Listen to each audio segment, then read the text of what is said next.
জানাই আজকে যে বিষয় নিয়ে আলোচনা করব আপনাদের সামনে, বিষয়টা অত্যন্ত গুরুত্বপূর্ণ।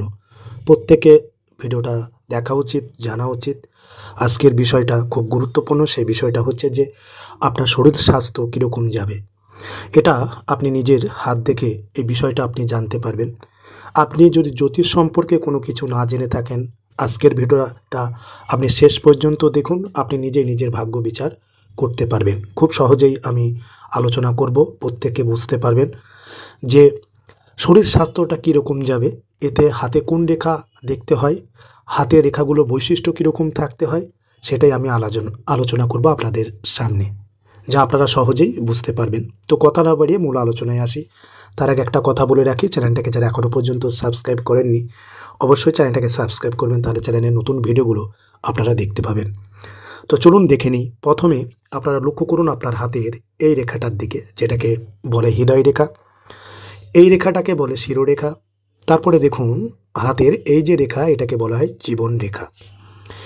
এবং আজকে আমি যেটা দেখাবো, এই জীবন রেখা উপরই নির্ভর করছে আপনার শরীর স্বাস্থ্যটা কীরকম যাবে। এবং এই যে রেখাটাকে, এটাকে বলে ভাগ্য রেখা। তো আজকে আমি আপনাদেরকে দেখাবো এই জীবন রেখার কিছু বৈশিষ্ট্য দেখে আপনারা খুব সহজে বুঝতে পারবেন যে আপনার শরীর স্বাস্থ্য কীরকম যাবে। পাশাপাশি অন্যান্য ক্ষেত্রেও দেখাবো। প্রথমেই আমি জীবন রেখা দিয়ে শুরু করছি। আপনারা দেখুন, এটাকে প্রথমে যে এই রেখাটাকে জীবন রেখাই বলে, আবার অনেকে এটাকে আয়ু রেখাও বলে, আবার ইংরেজিতে এটাকে বলা হয় লাইফ লাইন। চলুন এবার দেখে নিই। প্রথমে এই জীবন রেখাতে লক্ষ্য করুন, আপনার যদি জীবন রেখার উপরে এই ধরনের রাহু রেখা আপনারা দেখতে পারেন, এক বা একাধিক যাদের অসংখ্য রাহু রেখা থাকে, ওই সময় কিন্তু আপনার শরীর স্বাস্থ্য খারাপ হবে। তাই আপনারা আগাম জানতে পারবেন আপনার শরীর স্বাস্থ্য কখন খারাপ হবে। দেখুন আপনার জীবনে এরকম রাহু রেখা এই জীবন রেখার উপরে আছে কিনা দেখুন। সেই সময় আপনার শরীর খারাপ করবে, এটুকুন আপনি খুব সহজেই জানতে পারলেন। এরপর আরেকটা বিষয় আপনাদেরকে দেখাই। এই জীবন রেখাতে যদি কখনো আপনারা দেখতে পান এরকম তিল চিহ্ন, ঠিক আছে, ওই সময়টা খারাপ যায় শরীর স্বাস্থ্য। তাছাড়া আবার এই তিল চিহ্ন ছাড়াও অনেকের দেখবেন এই জীবনরেখার উপরে, আপনারা একটু ভালো করে যদি লক্ষ্য করেন দেখবেন এইরকম ডট চিহ্ন থাকে, ডট, তিল না, এরকম ডট গর্ত থাকে দেখবেন জীবনরেখার উপরে, বায়ুরেখার উপরে যেমন ডট বা গর্ত থাকে, এরকম বিন্দু বিন্দু থাকে, ওই সময় শরীর খারাপের নির্দেশ করে। এরপরে আর একটা জিনিস দেখায়, আপনারা খুব সহজে বুঝতে পারবেন। জীবনরেখাতে যদি এরকম জব চিহ্ন তৈরি হয়, আমি একটু ভালো করে দেখাই আপনারা যাতে প্রত্যেকে বুঝতে পারেন বিষয়টা।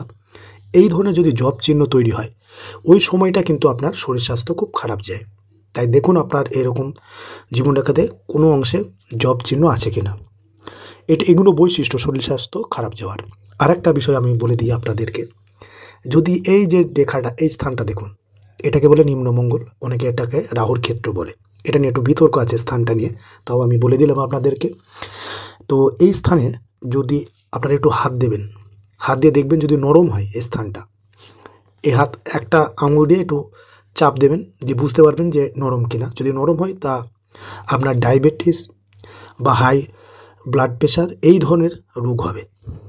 আর যদি এটা শক্ত হয় তাহলে পরে আপনার শরীর স্বাস্থ্য খুব সুন্দর যাবে, রোগ ব্যাধির সংখ্যা খুব কম হবে।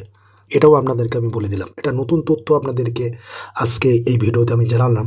এই নিম্ন মঙ্গল থেকে আপনারা জানতে পারবেন আপনার শরীর স্বাস্থ্য কীরকম যাবে। যদি শক্ত হয় খুব সুন্দর শরীর স্বাস্থ্য যাবে, শারীরিক দিক থেকে আপনি খুব সতেজ মানুষ বলতে যা বোঝায়। আর নরম হলে পারে আপনার 45 বছর পরে আপনার কোনো না কোনো রোগ, কোনো না কোনো ওষুধের উপর নির্ভরশীল আপনাকে হতে হবে। Specially diabetes, high blood pressure, low blood pressure এইগুলিও হয়। এটা আপনারা জেনে নেন প্রত্যেকে ভালো করে। এরপরে আমাদেরকে যেটা দেখাবো শিরোরেখা। এই শিরোরেখাতে যদি এরকম রেখা কেটে যায়, এটাও কিন্তু শারীরিক দিক থেকে অসুস্থতাকে বলে, এটা মানসিক সমস্যা দেখা দেয়। আবার শিরোরেখাতে যদি আপনার জব চিহ্ন থাকে, শিরোরেখাতে যদি আপনার জব চিহ্ন থাকে, আমি দেখাই জব চিহ্নটা কীরকম। এই ধরুন ছোটো হতে পারে, আমি বড়ো করে দেখাচ্ছি যাতে প্রত্যেকে বুঝতে পারেন। এটা আকারে ছোট হয়, মূলত বড়ও হতে পারে। এই ধরনের জব চিহ্ন ওই সময় মানসিক অস্থিরতাকে নির্দেশ করে। এছাড়া এই শিরোরেখার কোনো অংশ যদি আপনার মোটা হয়, ওই সময় মানসিক অস্থিরতা থাকে।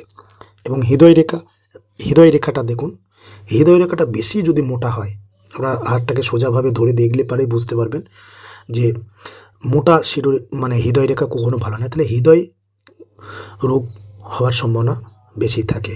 ঠিক আছে, তো আপনারা হৃদয় রেখা থেকে হৃদয় রিলেটেড রোগ বা এটা বিচার করতে পারবেন।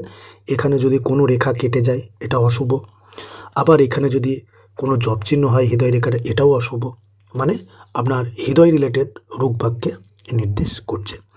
এরপর আর একটা তথ্য আপনাদেরকে আমি জানিয়ে দিই, সেটা হচ্ছে এই জীবনরেখার দিকে একটু ভালো করে দেখুন। আমি যে বিষয়টা বলছি একটু ভালো করে বুঝবেন, বোঝার চেষ্টা করবেন। যদি আপনার এই জীবনরেখাটা দিকে লক্ষ্য রেখে দেখুন, জীবনরেখার যে অংশটা বেশি মোটা, একটু মোটা দেখবেন, আমি দেখে দিচ্ছি, এরকম যদি মোটা হয় সেই সময় পর্যন্ত আপনার শরীর খারাপ থাকবে। এছাড়া যদি আপনার আর একটা জিনিস আমি দেখে দিই আপনাদেরকে, সেটা হচ্ছে কনিষ্ঠ আঙুলের নিচে যে ক্ষেত্রটা আমি দেখাচ্ছি একটি, এটা বুধের ক্ষেত্র।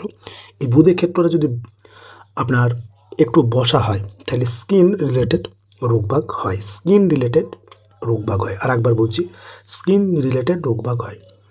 তো আপনারা নিজেদের হাতটা দেখে আপনারা খুব সহজে বিচার করতে পারবেন আপনার কোন রোগ হবে কি হবে না। তো আশা করি আজকের এই ভিডিওটা আপনারা প্রত্যেকে ভালো করে বুঝতে পেরেছেন। আর একটা কথা বলে দিই, যদি আপনার রবি রেখা নিচস্থ হয় তাহলে চোখ রিলেটেড সমস্যা দেখা দেয়, আর যদি শনি রেখা গর্তযুক্ত হয় তাহলে আপনার বাত হবে। আর এই বৃহস্পতি যদি আপনার দেখুন, বৃহস্পতি পর্বত যদি বসা হয় তাহলে পরে আপনার ডায়াবেটিস হওয়ার সম্ভাবনা থাকে। ঠিক আছে, আর চন্দ্রের ক্ষেত্রে যদি বসা হয় সর্দি লাগা এইগুলো লাগে, সর্দি আপনার লাগবে। চন্দ্রক্ষেত্র যদি বসা হয় তাহলে পরে আপনার সর্দি লাগবে, অল্পতে ঠান্ডা লাগা, এই ধরনের ঘটনা আপনার ঘটবে। ঠিক আছে, আর শুক্রক্ষেত্র যদি আপনার বসা হয় তাহলে পারে বা নিচস্থ হয় তাহলে পারে যৌন রোগ সম্পর্কে সমস্যা দেখা দেবে, যৌন রোগ হয়। ঠিক আছে, আশা করি আজকের এই ভিডিওটা আপনারা বুঝতে পেরেছেন। প্রত্যেকে অনেক কিছু নিয়ে আলোচনা করলাম। এবার আপনারা নিজেরা নিজের হাতটা দেখে আজকের এই বিষয়টা বোঝার চেষ্টা করুন আপনার হাতে এই বৈশিষ্ট্যগুলো আছে কিনা, যেটা থাকবে সেটাই হবে। ঠিক আছে, তো আপনারা কোন হাত দেখবেন এই প্রসঙ্গে বলে রাখি, আপনি ছেলে হন বা নারী, প্রত্যেকে নিজের ডান হাত দেখে ভাগ্য বিচার করবেন। আধুনিক পামিস্ট্রিতে ছেলে মেয়ে প্রত্যেকে সমান, প্রত্যেকের ডান হাত দেখে ভাগ্য বিচারের কথা বলা হয়েছে।